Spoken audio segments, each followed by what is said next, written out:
जब चांद अंधेरे में डूबता है, डर जाग उठता है।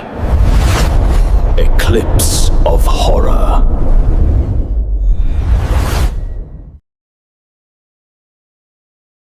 कल मेरे शो पर एक आदमी आया था। उसने कहा, श्मशान में सबसे खतरनाक चीज लाशें नहीं होती। और जब उसने वजह बताई तो कुछ देर के लिए मुझे भी लगा शायद कुछ लोग मरने के बाद भी अपनी ड्यूटी छोड़कर नहीं जाते। उसका नाम कैलाश वर्मा था और जब यह सब हुआ तब वह लखनऊ के बाहरी इलाके में बने एक पुराने मोक्षधाम सेवा केंद्र में पूरे 11 साल से अंतिम संस्कार व्यवस्था संभालने का काम कर रहा था। शहर का वह हिस्सा जहां पुराने खेत, बाग और कच्चे रास्ते धीरे धीरे नई कॉलोनियों, क्लिनिकों और चमकदार दुकानों में बदलते जा रहे थे। लोग समझते हैं कि ऐसा काम सिर्फ मौत से जुड़ा होता है, लेकिन उसके मुताबिक असली काम मौत नहीं बल्कि मौत के बाद बची हुई वह भारी, दम घोंट देने वाली खामोशी होती है। वह पल जब चीख, घबराहट और टूटन को रीति रिवाजों, धूप, फूलों, सफेद कपड़ों और मंत्रों में ढालना पड़ता है ताकि घर वाले अपने बिछड़े हुए इंसान को आखिरी बार देख सकें, पहचान सकें और फिर कांपते दिल से उसे विदा कर सकें। इस काम में हर चीज मायने रखती है। किस कमरे में परिवार को बैठाया जाए, अगरबत्ती कितनी जले, रोशनी कितनी रहे, किस थाल में फूल सजें, कौन सा भजन या शांति पाठ धीमे स्वर में चले, चंदन माथे पर लगाना है या नहीं, बेटी अपने पिता की उंगली में पड़ी अंगूठी देख पाएगी या उसे पहले ही उतार कर किसी कपड़े में बांध कर दे देना बेहतर होगा। क्योंकि दुख में इंसान छोटी सी छोटी बात पकड़ लेता है और अगर कोई बात जगह से हिल जाए तो रोना सिर्फ रोना नहीं रहता, वह डर, घबराहट और वहम में बदल सकता है। और यही वजह थी कि जब अर्चना तिवारी ने पहचान वाले शांत कमरे में कदम रखते ही यह पूछा कि उसने रात भर में कमरा क्यों बदल दिया। उसी पल कैलाश के भीतर जैसे किसी ने बर्फ भर दी। उसके पिता रघुवीर तिवारी 72 साल के, बिजली विभाग से रिटायर्ड निरीक्षक, लगभग 9 साल से विधुर, 3 दिन पहले ब्रेन स्ट्रोक से गए थे। परिवार ने दाह संस्कार का निर्णय ले लिया था, लेकिन अर्चना ने अंतिम अनुमति देने से पहले एक निजी पहचान दर्शन मांगा था। यह कोई अनोखी बात नहीं थी।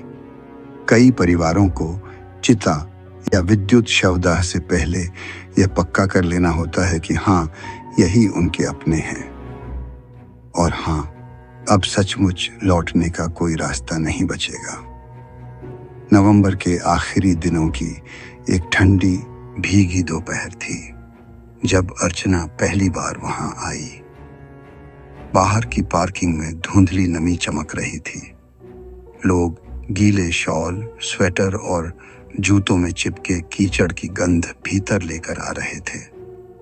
उसने ज्यादातर बातें फोन पर ही तय की थीं। वह गोमती नगर की एक हेल्थ इंश्योरेंस कंपनी में कंप्लायंस विभाग में काम करती थी और हर बार माफी मांगती थी कि उसका ध्यान बांटा बांटा सा लग रहा है, जैसे शोक को भी ऑफिस की कॉलों और मेलों के बीच जगह बनानी पड़ रही हो। सामने आई तो उम्र से कम लग रही थी, शायद 35। बाल कसकर पीछे बंधे हुए, हल्का भूरा ओवरकोट गले तक बंद और चेहरा ऐसा जैसे उसने खुद को जबरदस्ती थाम रखा हो, जैसे एक धागा टूटा नहीं कि सब कुछ बिखर जाएगा। वे सेवा केंद्र के छोटे परामर्श कक्ष में बैठे। पीली मुलायम रोशनी, दीवार पर टंगी फीकी सी गंगा आरती की फ्रेम और मेज पर फाइलें। अर्चना ने बहुत संभल कर दस्तखत किए। कैलाश ने उसे अंतिम अनुमति, पहचान की प्रक्रिया और समय समझाया। वह ध्यान से सुनती रही, बीच में एक बार भी नहीं भटकी। फिर अंत में उसने कहा, मैं आखिरी कागजों पर साइन करने से पहले उन्हें एक बार देखना चाहती हूं। कैलाश ने कहा, बिल्कुल, कल दोपहर निजी दर्शन करवा देंगे। उसने धीरे से सिर हिलाया और कहा, मुझे कोई बड़ा इंतजाम नहीं चाहिए, बस मुझे यकीन कर लेना है। वही शब्द कैलाश के मन में अटक गए, बस मुझे यकीन कर लेना है। समय तय हुआ शुक्रवार दोपहर 3:30 बजे। शुक्रवार की सुबह कैलाश ने खुद रघुवीर तिवारी की तैयारी देखी। परिवार ने सीधे दाह संस्कार चुना था, इसलिए शरीर को औपचारिक रूप से सुरक्षित रखने वाली प्रक्रिया नहीं की गई थी, लेकिन शरीर साफ किया गया था। ठीक से कपड़े पहनाए गए थे। अर्चना, जो सफेद क्रीम कुर्ता पायजामा और ऊनी शॉल लाई थी, वह पहनाया गया था। बाल सहेजे गए थे, माथे पर हल्का चंदन लगाया गया था। उन्हें मुख्य हॉल में नहीं, बल्कि छोटे पहचान कक्ष में रखा गया था। वह कमरा शांत था। 2 गद्देदार कुर्सियां, एक छोटी मेज जिस पर पानी, टिश्यू और अगरबत्ती स्टैंड रखा था, कोने में पीली रोशनी देता एक लैंप और बहुत धीमे स्वर में बजता शांति पाठ। कैलाश ने कफन का किनारा ठीक किया, शॉल सीधी की और ऊपर ढका कपड़ा इतना रखा कि अर्चना आए तो आसानी से चेहरा देख सके। कमरे में कुछ भी असामान्य नहीं था, कम से कम उस वक्त उसे यही लगा। पिछली दीवार के कोने में एक फोल्डिंग कुर्सी बंद करके टिकाई हुई थी। सामने की 2 कुर्सियां साथ साथ रखी थीं। अगरबत्ती की हल्की गंध थी और फर्श पर दरवाजे से भीतर आते समय दाईं ओर एक बहुत पुराना हल्का सा दाग था। सालों पहले किसी अस्थि कलश की पूजा के दौरान घी का दिया गिरा था। सफाई हुई थी, लेकिन कुछ रोशनी में वह पीले भूरे निशान की तरह उभर आता था। कैलाश को यह सब इसलिए साफ साफ याद रहा क्योंकि अर्चना ने उससे पहले ही इन सब का जिक्र कर दिया। वह ठीक 3:24 पर पहुंची। तब तक बाहर शाम का धुंधलका घिरने लगा था। वही उत्तर भारत की सर्द दोपहर, जहां उजाला बिना आवाज किए अचानक कमजोर पड़ जाता है। उसने अपना बैग बांह के नीचे ऐसे दबा रखा था जैसे उसे खुद याद न हो कि वह पकड़े हुए है। कैलाश उसे पहचान कक्ष तक ले गया। दरवाजा खोला और अर्चना चौखट पर ही पत्थर की तरह रुक गई। फिर वह धीरे से पीछे मुड़ी और उसने कैलाश की तरफ देखा। चेहरा डरा हुआ कम, उलझा हुआ ज्यादा था, जैसे कोई ऐसी बात उसकी समझ में आई हो जो आनी नहीं चाहिए थी। उसने पूछा, आपने ये सब बदल क्यों दिया? कैलाश ने चौंक कर कहा, क्या बदल दिया? उसने धीमे स्वर में कहा, कमरा। कैलाश ने उसके कंधे के ऊपर से भीतर देखा। सब कुछ वैसा ही था। लैंप जल रहा था, शॉल ढकी हुई थी, कुर्सियां वहीं थीं। उसने पूछा, क्या मतलब? अर्चना ने कमरे के भीतर देखते हुए कहा, कल रात। कैलाश को लगा उसने गलत सुना। कल रात? वह धीरे धीरे सिर हिलाती रही। पीछे वाली कुर्सी खुली हुई थी, दीवार से लगाकर नहीं रखी थी, और जो आवाज चल रही थी वह यह शांति पाठ नहीं था। कैलाश कुछ पल उसे देखता रहा। उसे लगा शायद दुख ने जगहों को मिला दिया है। ऐसा कभी कभी होता है। उसने सावधानी से कहा, अर्चना जी, आप पहले कभी इस कमरे में नहीं आई। तभी उसने उसकी तरफ देखा और उसके चेहरे के उस भाव ने कैलाश की रीढ़ में सिहरन दौड़ा दी। उसने बहुत साफ कहा, आई थी। वह चुप रह गया। अर्चना बिना उसकी ओर देखे कमरे के भीतर चली गई। पहली कुर्सी के पास रुकी। उसकी नजरें बारी बारी से अर्थी पर, मेज पर और फिर पीछे के कोने पर गईं। नहीं, उसने लगभग बुदबुदाते हुए कहा। कुर्सी वहां थी। उसने बिल्कुल उसी कोने की ओर इशारा किया जहां फोल्डिंग कुर्सी इस समय बंद हालत में टिकाई हुई थी। फिर बोली, और ये पाठ नहीं चल रहा था, एक पुराना भजन था, वही जिसे पापा घर की छत पर तार ठीक करते समय गुनगुनाते थे। बहुत दूर से आ रहा था और दाग वहीं था। मैं लगभग उस पर पैर रख देती। उसका इशारा एकदम उसी दाग पर था। कैलाश ने पूछा, आप यहां कब आई थीं? उसने बिना झिझक कहा, कल रात। कैलाश ने तुरंत कहा, यहां रात में ताला लग जाता है। अर्चना ने उसकी तरफ देखे बिना जवाब दिया, आपने ही तो अंदर बुलाया था। कैलाश के होंठ सूख गए। उसने कहा, नहीं, मैं नहीं। तब अर्चना ने जैसे उसकी भूल सुधारते हुए कहा, आप नहीं, वो बुजुर्ग थे। कैलाश के मुंह से निकला, कौन बुजुर्ग? उसने कहा, सफेद बाल, हल्का झुका कद, धूसर रंग का बंदगला जैसा कोट। उस एक वाक्य ने कैलाश के भीतर की हवा खींच ली। उसने पूछा, अर्चना जी, मुझे सब कुछ शुरू से बताइए।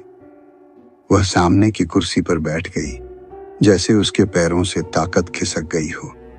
उसने कहा, मैं रात करीब 11:40 पर आई थी।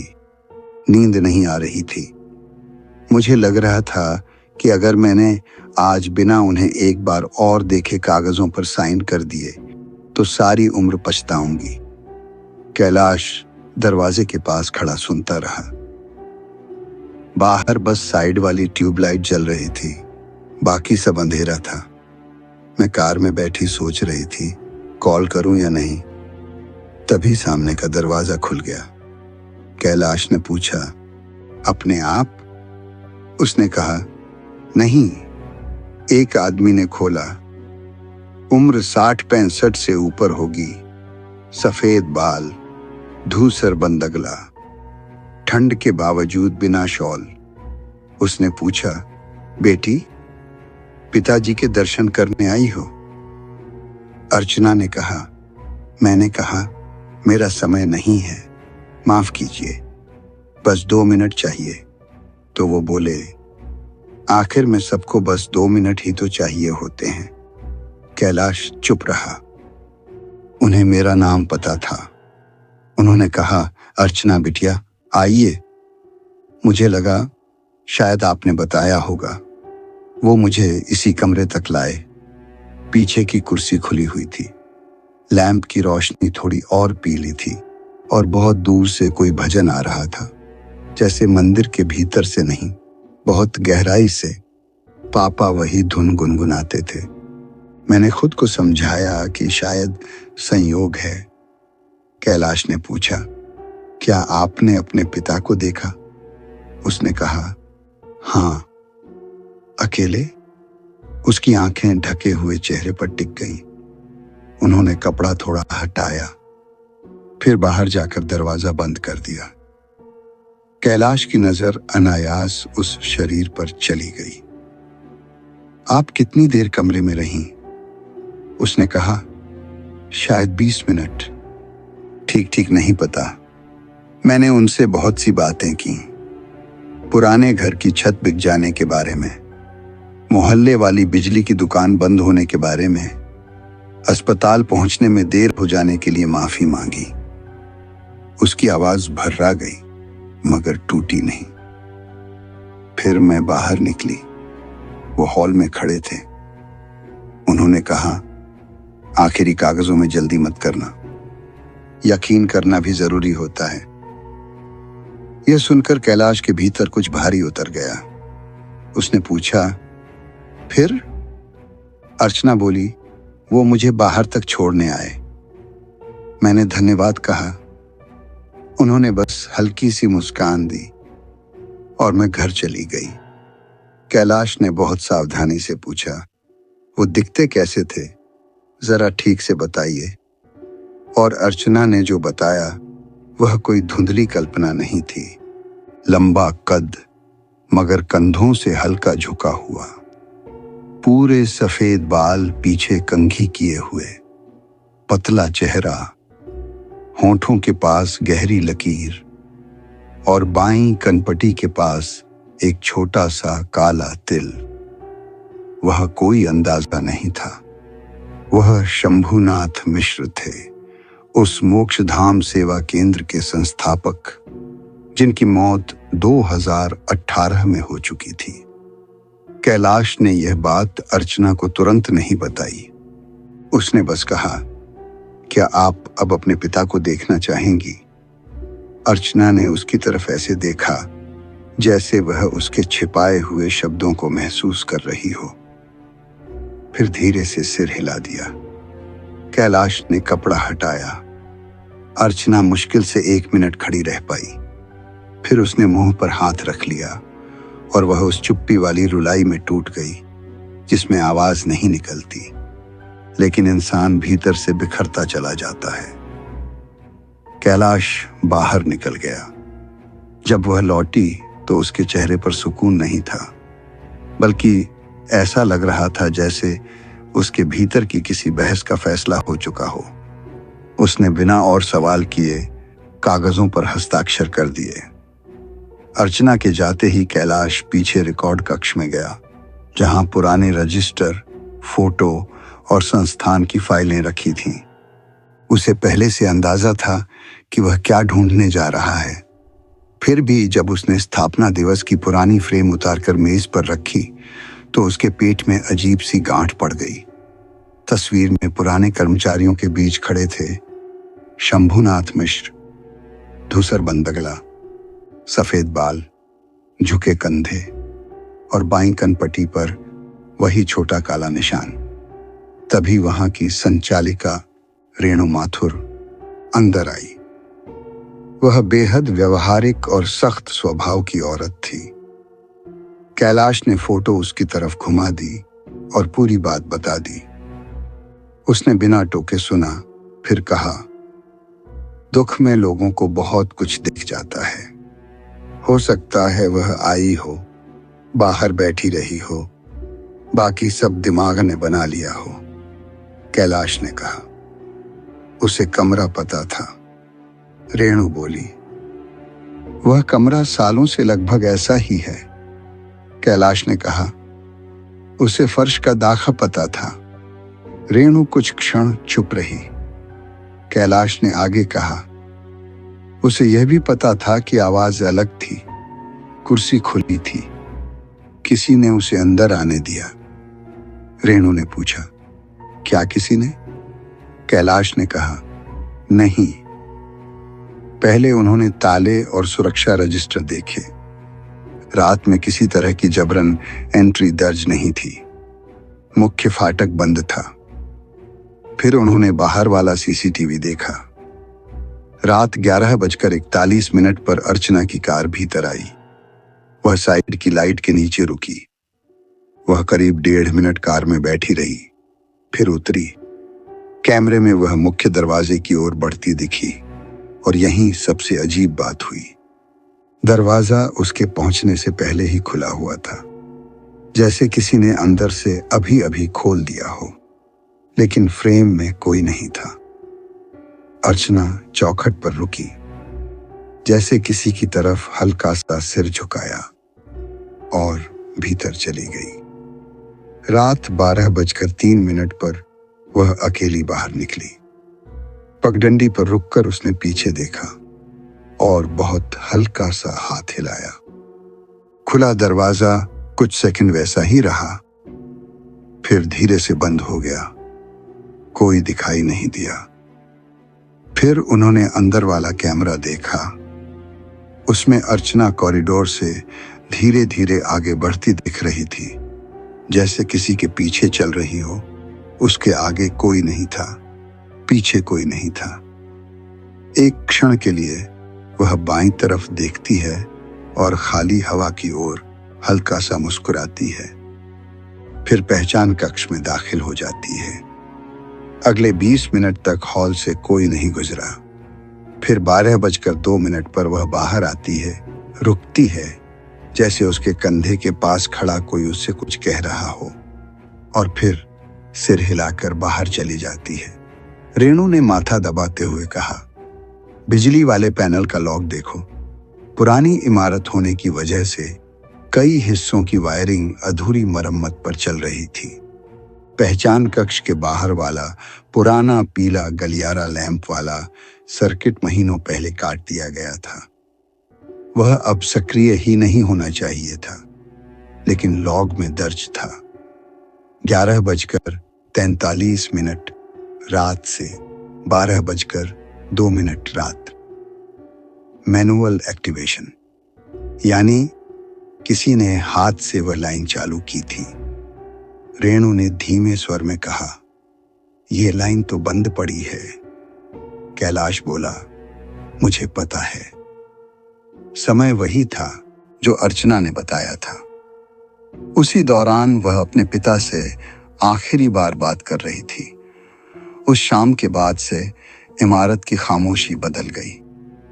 फिर भी काम चलता रहा। शव आते रहे, परिजन आते रहे, मंत्र पढ़े जाते रहे, लकड़ियां सजती रहीं, अस्थि कलश सौंपे जाते रहे। रोजमर्रा का काम अक्सर असंभव बातों को थोड़ी देर के लिए धुंधला कर देता है, लेकिन सब कुछ वहीं खत्म नहीं हुआ। अगले हफ्ते मंगलवार की रात कैलाश देर तक रुका था। एक सरकारी कागजी काम पूरा करना था। रात 10 बजने के बाद का समय था। सामने का हिस्सा लगभग अंधेरा था। बस रिसेप्शन के पास एक लैंप और दीवार पर टंगी तस्वीरों के पास धुंधली पीली रोशनी। उसने फाइलें समेटी, कमरा बंद किया और बाहर जाने को कॉरिडोर में बढ़ा। तभी पहचान कक्ष के पास से गुजरते हुए उसे भजन सुनाई दिया। स्पीकर से नहीं, क्योंकि उसने सबसे पहले वही जांचा।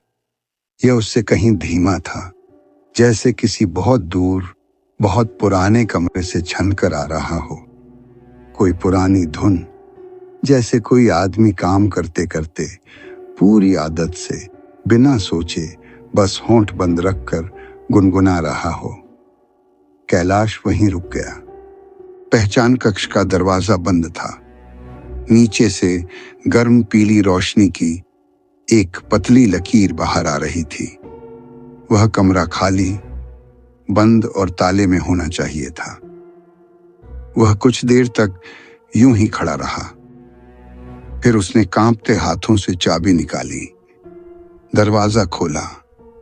कमरा खाली था। न कोई अर्थी, न कोई परिवार, न कोई बुजुर्ग, लेकिन लैंप जल रहा था। जबकि उसे साफ याद था कि उसने अर्चना के बाद उसे बंद किया था। पीछे की फोल्डिंग कुर्सी खुली हुई थी और फर्श का पुराना दाग उस पीली रोशनी में सामान्य से गहरा लग रहा था, लगभग ताजा। साइड टेबल पर टिश्यू और अगरबत्ती स्टैंड के पास एक धूसर रंग का पुराना गमछेनुमा ऊनी मफलर रखा था। कैलाश धीरे धीरे भीतर गया। उसे छूने की भी जरूरत नहीं थी। वह पहचान गया। स्थापना दिवस वाली फोटो में शंभुनाथ मिश्र के गले में यही मफलर पड़ा था। कैलाश ने उसे हाथ नहीं लगाया। वह सीधे रेणु के पास गया। रेणु उसके साथ लौटी। कमरे को देखा, खुली कुर्सी, जलता लैंप और वह मफलर। उसने पहली बार बिना कुछ कहे पूरे 1 मिनट तक कमरे को घूरा, फिर 2 उंगलियों से मफलर उठाया। भीतर की सिलाई पर छोटे अक्षरों में धागे से निशान काढ़ा हुआ था, SM। उसने मफलर वापस रख दिया और बोली, कमरे को लॉक करो। कैलाश ने पूछा, इसका क्या करें? उसने कहा, यहीं रहने दो। वे उसे वहीं छोड़ आए। अगली सुबह वह गायब था। किसी कर्मचारी ने उसे हटाने की बात नहीं मानी। किसी कैमरे में रात भर कोई उस कमरे में दाखिल नहीं हुआ और धीरे धीरे बातें कम होने के बजाय बढ़ती चली गईं। एक बार दफ्तर में एक शोक संदेश वाला कार्ड मिला, बिना नाम के, एक ऐसी औरत के नाम जिसके पति की मौत तब तक हुई भी नहीं थी और 2 दिन बाद सचमुच उसकी मृत्यु हो गई। देर रात होने वाले हर निजी दर्शन के बाद पीछे की कुर्सी खुली मिलती। वह बंद पड़ा सर्किट अजीब अजीब समय पर फिर सक्रिय हो जाता और एक रात जब कैलाश अकेले ताला लगाकर बाहर निकल रहा था और दीवार पर टंगी पुरानी तस्वीरों के पास से गुजरा तो उसे साफ महसूस हुआ कि कोई उसके पीछे से उसी शिष्ट नपे तुले ढंग से गुजरा है, जैसे कोई बुजुर्ग तंग जगह में रास्ता देता हुआ धीरे से एक तरफ हो। वह फौरन पलटा। वहां कोई नहीं था, सिर्फ तस्वीरें और उनमें एक फ्रेम के बीचों बीच शंभुनाथ मिश्र, धूसर बंदगला, शांत चेहरा, एक हाथ हल्के से कुर्सी की पीठ पर टिका हुआ, जैसे वह बस क्षण भर के लिए किनारे हुए हों और जरूरत पड़ते ही फिर सामने आ जाएंगे। कैलाश आज भी अंतिम संस्कार की सेवा से जुड़ा हुआ है, लेकिन वहां नहीं। अगले साल की शुरुआत में उसने दूसरी जगह काम पकड़ लिया। लोगों से कहा, घर से दूर पड़ता था, बात पूरी झूठ भी नहीं थी, मगर वहां से जाने के लगभग 1 महीने बाद उसके किराए के कमरे पर एक मोटा सा लिफाफा आया, बिना किसी पते के। भीतर सेवा केंद्र के पुराने रिकॉर्ड से निकाली गई एक धन्यवाद पर्ची की फोटोकॉपी थी, वैसी पर्ची जिस पर परिवार कभी कभी सेवा के बाद अपना संदेश लिख जाते हैं। लिखावट पुरानी, बहुत सधी हुई, लगभग मास्टर जी जैसी। उस पर लिखा था, मेरी बेटी को उसकी जरूरत का समय देने के लिए धन्यवाद। निश्चितता भी दया होती है। शम मिश्र। बाद में रेणु ने साफ कहा कि उसने यह नहीं भेजा और कैलाश ने उसकी बात मान ली। लेकिन शायद सबसे डरावनी बात यही थी कि अब वह खुद भी मानने लगा था।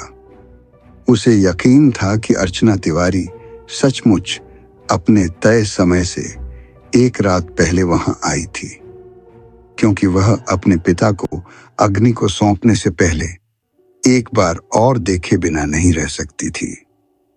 उसे यकीन था कि किसी ने दरवाजे पर उसका स्वागत किया और उसे यह भी यकीन था कि उस किसी को ठीक ठीक पता था कि वह क्यों आई है। शायद शंभुनाथ मिश्र जीवन में इस काम में बहुत अच्छे थे, धैर्यवान, औपचारिक और उस महीन रेखा को समझने वाले जहां परिवार और उनका मृत अपना आखिरी बार आमने सामने होते हैं। और शायद वही आदत, वही कर्तव्य, वही सेवा का भाव उनकी मौत के बाद भी उस इमारत को पूरी तरह छोड़कर नहीं गया।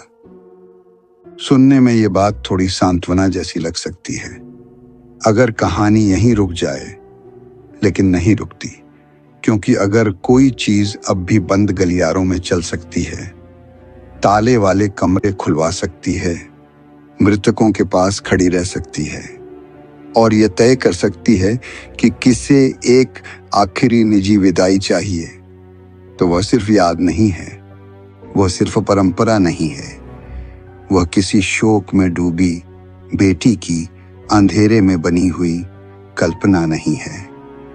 वह कुछ और है, कुछ ऐसा जो अब भी इस काम को समझता है। और सबसे भयावह बात, वह यह काम अब भी कर रहा है।